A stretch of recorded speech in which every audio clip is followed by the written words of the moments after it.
Good evening, folks. How are you doing? You might notice that I'm a bit high on off the ground because I've got a new bed. Well, I say it's a new bed. It's actually my housemate's old bed that she's given to me. All of a sudden, I had a single bed. Now I've got a double bed. Yay! A bit more room for me to sleep in. Great. Anyway, I've just finished watching Young Justice episode 4, titled Drop Zone. This show cannot get any more awesome. Seriously, it cannot get any more awesome.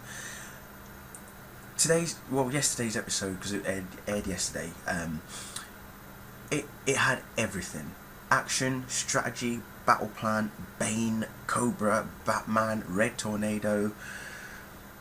I can't find a single fault with this show. Seriously cannot.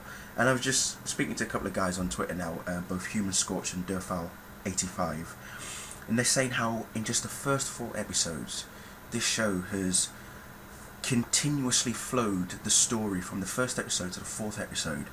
Everything has just flowed in one smooth motion, and it puts another show to shame, and we all know what that TV show is, unfortunately.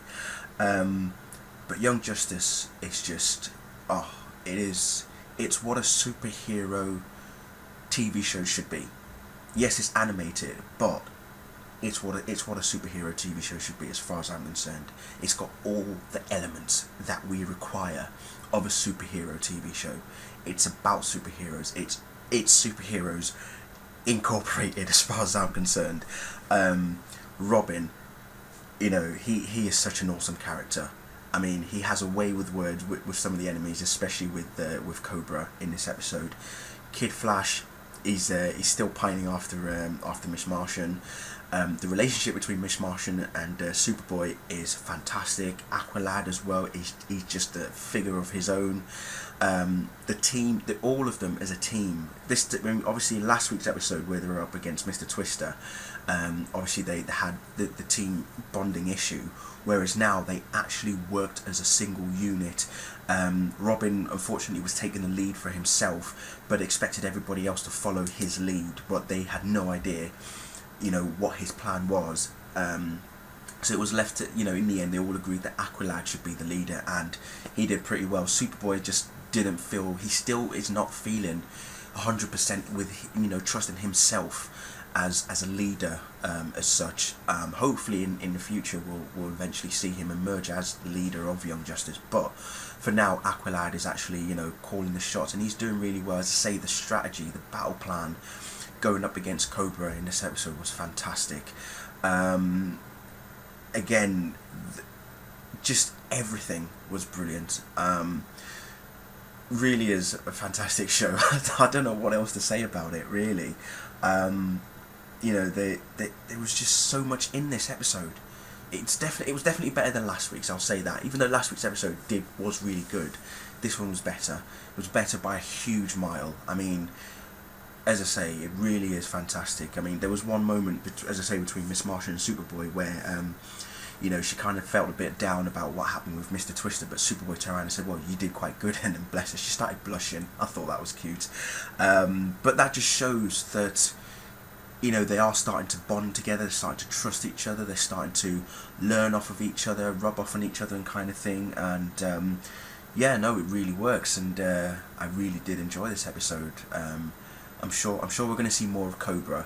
A character that I've never heard of before called the Sportsmaster was in this episode as well. Something to do about mixing the Venom serum along with something that Cadmus Labs were developing as well. That's going to create a super strong serum that's going to be 3 times more stronger than what Venom is. That was basically the plan, was for the team to go and stop this from happening, kind of thing. But Bane, they've got Bane right down to a T. He's obviously got his Spanish roots and everything, but he's still the ultimate strategist as far as I'm concerned. His plans and everything.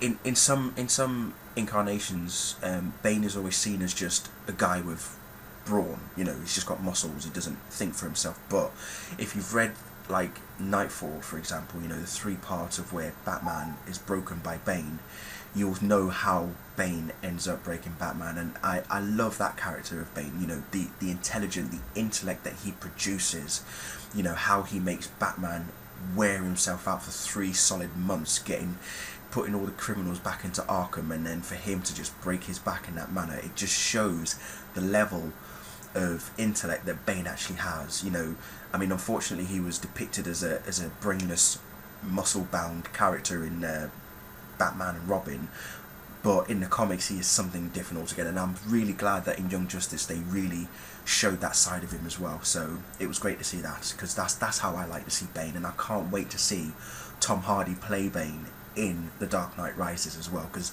that's the sort of Bane that Christopher Nolan is going for. You know, the intelligent, strategist, you know, the man who thinks of everything kind of thing.